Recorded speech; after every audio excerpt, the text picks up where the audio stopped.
আসসালামু আলাইকুম প্রিয় দর্শকবৃন্দ, স্বাগতম আমার চ্যানেলে। আজকের এই ভিডিওতে আমরা জানব পুদিনা পাতার আশ্চর্যজনক উপকারিতা নিয়ে। এই সাধারণ ঘরোয়া উপাদানটি স্বাদ বাড়ানোর পাশাপাশি স্বাস্থ্যের জন্য অসাধারণ কাজ করে। চলুন। ১.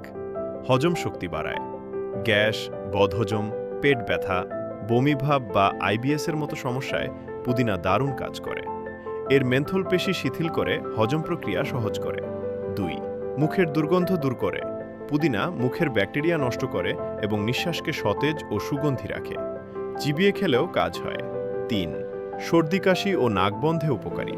পুদিনার সুগন্ধ ও মেন্থল নাক পরিষ্কার করে, শ্বাসনালী খুলে দেয় এবং কাশি কমায়। ৫. ত্বকের যত্নে ভালো ব্রণ, চুলকানি, ত্বকের জ্বালা বা প্রদাহ কমায়। পুদিনার অ্যান্টিব্যাকটেরিয়াল গুণ ত্বককে পরিষ্কার ও উজ্জ্বল রাখে। ৬. ওজন কমাতে সহায়ক। হজম ভালো করে, মেটাবলিজম বাড়ায় এবং ক্ষুধা নিয়ন্ত্রণ করে ওজন কমাতে সাহায্য করে। ৭. ইমিউনিটি বাড়ায়। ভিটামিন সি, অ্যান্টিঅক্সিডেন্ট ও অ্যান্টিমাইক্রোবিয়াল গুণে সমৃদ্ধ পুদিনা রোগ প্রতিরোধ ক্ষমতা বাড়ায়।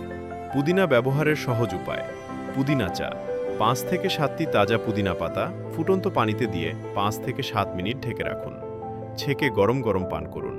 পুদিনা রস ১ চামচ পুদিনা পাতার রসের সাথে ১ চামচ খাঁটি মধু মিশিয়ে দিনে ১ থেকে ২ বার খান। রান্নায়, সালাদে বা পানিতে মিশিয়ে খেতে পারেন। সতর্কতা: অতিরিক্ত সেবন করবেন না।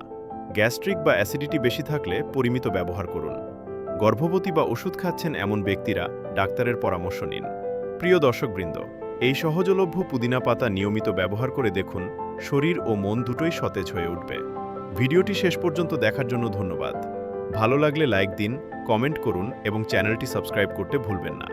ভালো থাকবেন, সুস্থ থাকবেন। আল্লাহ হাফেজ।